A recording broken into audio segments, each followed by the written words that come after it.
Hello बच्चों, कैसे हो। सुपर कॉन्सेप्ट क्लासेस में स्वागत है। तो आज हम लोग क्लास 11th इकोनॉमिक्स के चैप्टर नंबर 2 जिसका नाम है सांख्यिकी अर्थ क्षेत्र एवं महत्व के टॉप 20 MCQ क्वेश्चन करेंगे। तो चलिए शुरू करते हैं।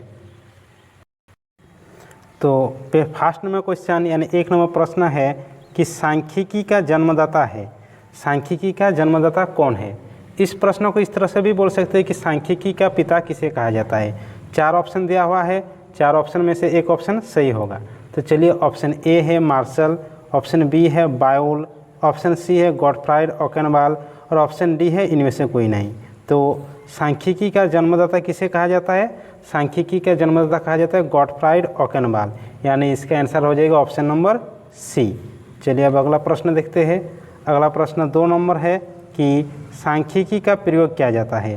4 ऑप्शन है। 4 ऑप्शन ए है व्यवसायियों द्वारा, ऑप्शन बी है वैज्ञानिकों द्वारा, ऑप्शन सी है अर्थशास्त्रियों द्वारा और ऑप्शन डी है उपयुक्त सभी के द्वारा। तो देखते चलिए कि सांख्यिकी का प्रयोग किया जाता है। ऑप्शन है व्यवसायियों द्वारा। तो सांख्यिकी का प्रयोग व्यवसायियों के द्वारा भी किया जाता है कि बड़े बड़े हिसाब को मतलब आसानी से हल कर देते हैं। तो व्यवसाय के द्वारा सांख्यिकी का प्रयोग किया जाता है। ऑप्शन भी है जैसे वैज्ञानिकों द्वारा। तो वैज्ञानिकों के द्वारा भी सांख्यिकी का अध्ययन किया जाता है, जैसे बड़े बड़े आंकड़ा को आसानी से हल कर देते हैं। और ऑप्शन सी है अर्थशास्त्रियों द्वारा। तो अर्थशास्त्रियों के द्वारा तो सांख्यिकी का प्रयोग किया ही जाता है, जैसे अर्थशास्त्र के बहुत सारे प्रश्नों का हल सांख्यिकी के द्वारा किया जाता है। तो इसका आंसर हो जाएगा उपयुक्त सभी के द्वारा, यानी option number D. Next question 3 number है कि सांख्यिकी से अभिप्राय है। 4 ऑप्शन है।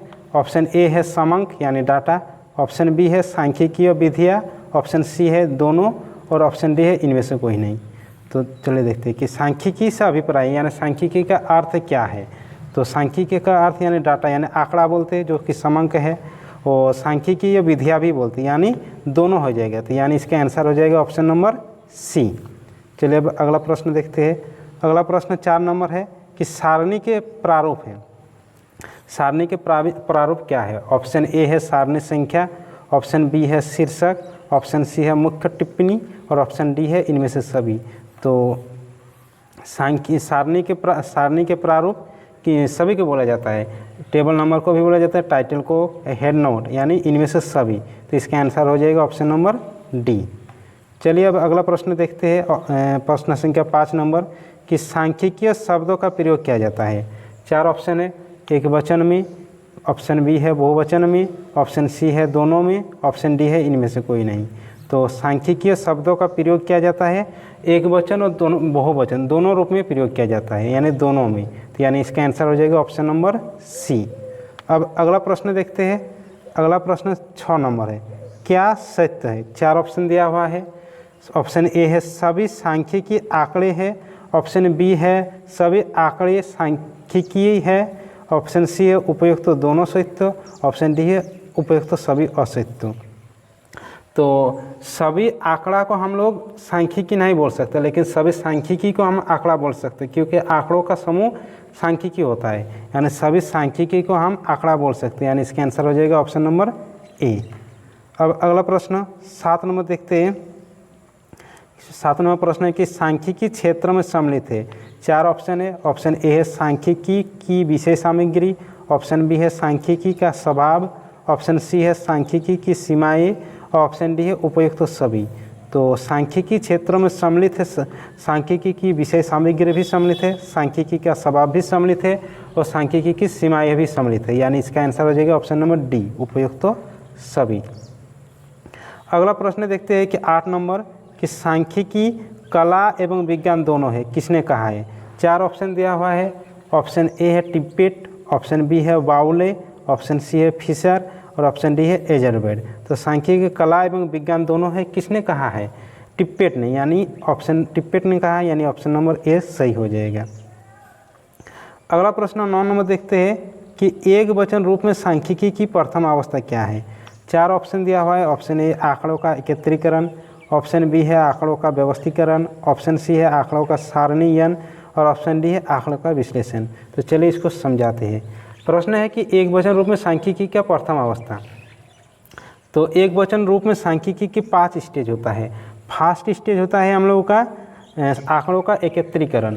सेकंड स्टेज होता है आंकड़ों का व्यवस्थीकरण। थर्ड स्टेज होता है आंकड़ों का प्रस्तुतिकरण।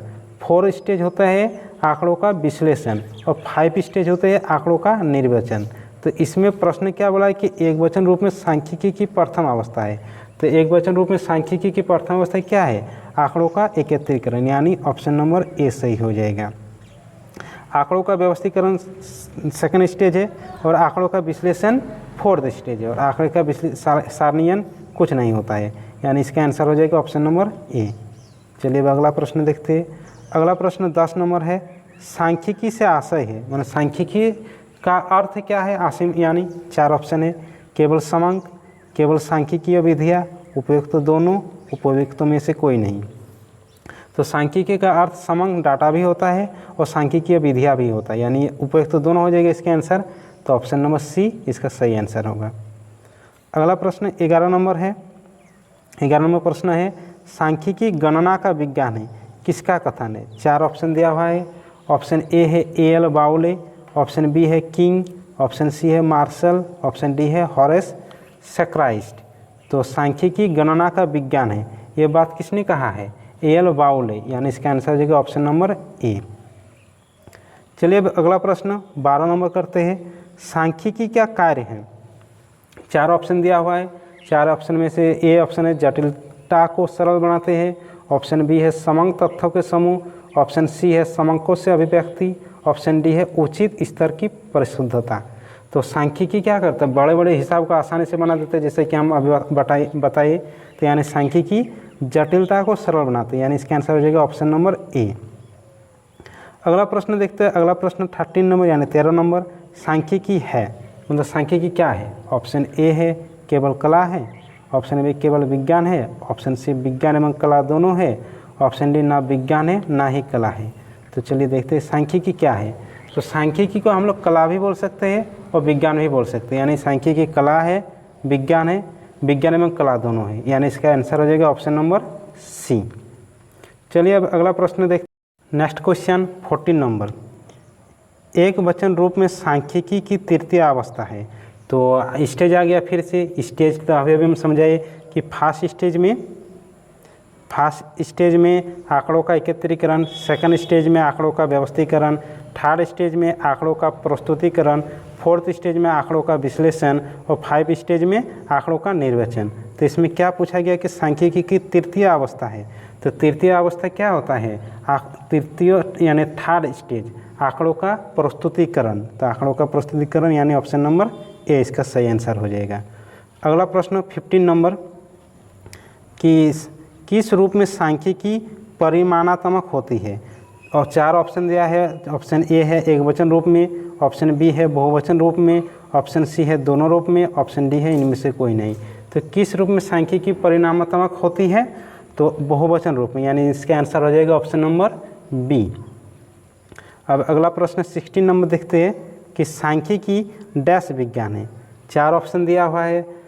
ए ऑप्शन है आंकड़ा, बी ऑप्शन है समांक, सी ऑप्शन है गणना और डी ऑप्शन है इनमें से कोई नहीं। तो सांख्यिकी क्या है? गणना का विज्ञान है, यानी इसका आंसर सही आंसर हो जाएगा ऑप्शन नंबर सी। अगला प्रश्न 17 नंबर कि सांख्यिकी गणना का विज्ञान है, यह कथन किसका है? 4 ऑप्शन दिया हुआ है। ऑप्शन ए बाउले, ऑप्शन बी है फिशर, ऑप्शन सी है रेगनर फ्रिश और ऑप्शन डी है गॉटफ्राइड ओकेनवाल। तो सांख्यिकी गणना का विज्ञान है, यह कथन बॉयले ने कहा है, यानी इसका आंसर हो जाएगा 17 का ए ऑप्शन सही हो जाएगा। अगला प्रश्न 18 नंबर देखते हैं कि वह व्यक्ति जो आंकड़ा संग्रह करता है उसे कहते हैं। 4 ऑप्शन दिया हुआ है। ऑप्शन ए है प्रदर्शक, ऑप्शन बी है व्याख्याता, ऑप्शन सी है ऑपरेटर और ऑप्शन डी है गणनाकार। तो वह आंकड़ा जो आंकड़ा संग्रह कहते हैं उसे क्या कहता है? उसे कहते हैं गणनाकार, यानी इसका आंसर हो जाएगा ऑप्शन नंबर डी। अगला प्रश्न 19 नंबर कि निम्नों में से कौन सा विकल्प सांख्यिकी है? इसमें 2 ऑप्शन दिए हुए हैं। 2 ऑप्शन इसलिए इसमें दिए हैं कि सांख्यिकी को हम लोग कैसे पहचान सकते हैं, पहचानने के लिए इसको हम क्वेश्चन को बनाए। ऑप्शन ए है भारत में जनसंख्या घनत्व वर्ष 1951 में 117 थी, जो वर्ष 2011 में बढ़कर 382 हो गए। और ऑप्शन बी है भारत में जनसंख्या का घनत्व 382 है। तो देखिए सांख्यिकी क्या है, आंकड़ों का समूह है, तो जो समूह रूप में रहता है उसी को हम लोग सांख्यिकी बोल सकते हैं। तो इसमें दो ऑप्शन में से किस में समूह के रूप में दिख रहा है, देखिए ऑप्शन ए क्या है कि भारत में जनसंख्या घनत्व 1991 में 117 थी और 2011 में 382 हो गया, तो इसमें समूह के रूप में है। और इसमें तो खाली केवल एक है कि जनसंख्या घनत्व 382 है, तो यानी इसका आंसर सही हो जाएगा ऑप्शन नंबर ए। तो ऑप्शन ए इसका सही आंसर हो जाएगा। अब अगला प्रश्न 20 नंबर देखते हैं। 20 नंबर प्रश्न है कि बहुवचन के रूप में सांख्यिकी का सरल अर्थ है। तो बहुवचन के रूप में सांख्यिकी का सरल अर्थ 4 ऑप्शन दिया हुआ है। ऑप्शन ए है आंकड़ा, ऑप्शन बी है समग्र जनसंख्या, ऑप्शन सी है अर्थशास्त्र और ऑप्शन डी है प्रतिदर्श यानी जिसको सैंपल बोलते हैं। तो बहुवचन के रूप में सांख्यिकी का सरल रूप क्या होता है, समग्र जनसंख्या, यानी इसका आंसर हो जाएगा ऑप्शन नंबर बी। देखिए नेक्स्ट क्लास में हम लोग फर्स्ट चैप्टर किए थे अगला क्लास में कि अर्थशास्त्र का परिचय, उसमें पढ़ाए थे कि अर्थशास्त्र का पिता किसे कहा जाता है। तो कमेंट बॉक्स में इसको कमेंट करके बताइए।